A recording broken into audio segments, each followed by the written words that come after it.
dear friend, happy 21st Sunday in Ordinary Time, Year A. Today's Gospel is from Matthew chapter 16, verse 13 to verse 20. Let us reflect on the theme, who is Jesus for me?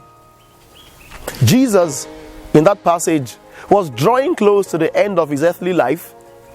There was the need to ascertain if those who followed him ever understood who he is.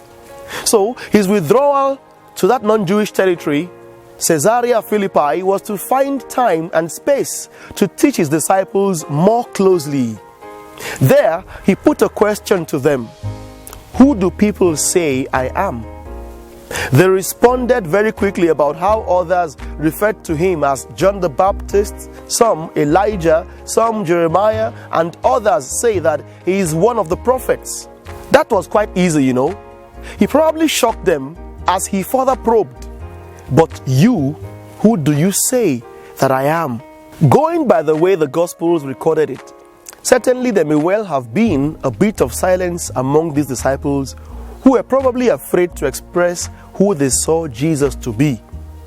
Peter, however, spoke up saying, "You are the Christ, the Son of the living God." That sealed it.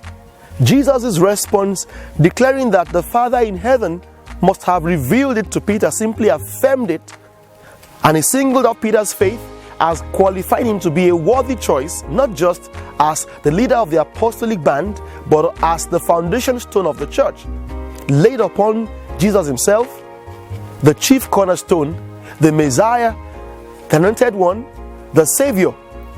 On the power of that faith, evil can never overcome the church. Also on this authority, Peter reserves the right to bind and to loose.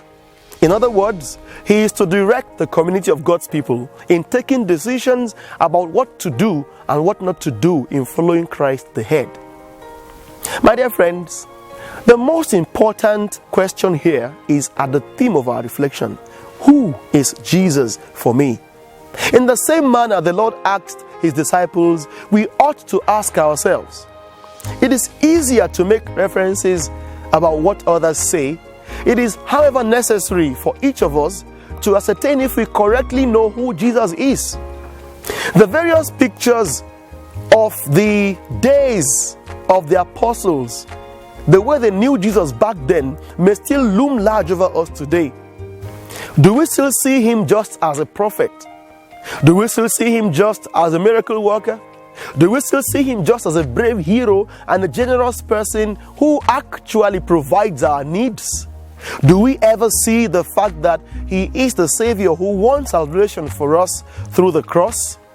We must certainly understand and accept that Jesus is the Savior, and faith in him confirms us as his disciples. It is upon this fact that every other thing is built. Yes, he provides our needs. Yes, he journeys with us. Yes, he's with us in difficulties. Yes, he never abandons us. At the base of all these, however, is that he is the Savior who is concerned with our salvation and wants us to focus on that salvation above everything else. It is not enough to know this. We must express it. We must live it daily.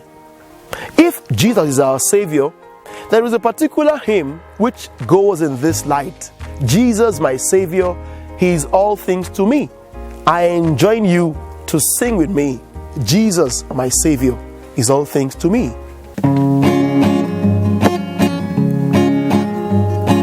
Jesus my Savior is all things to me.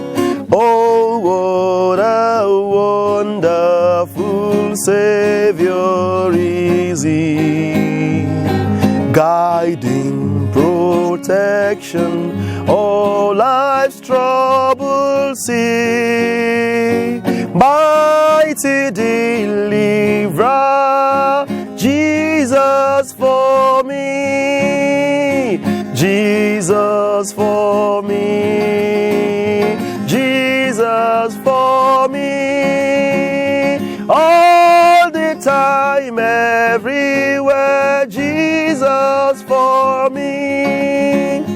Jesus in sickness and Jesus in health, Jesus in poverty, comfort or wealth, storm, shine or tempest, whatever it be, He is my Savior, Jesus for me, Jesus for me, Jesus for me, all the time, everywhere, Jesus for me.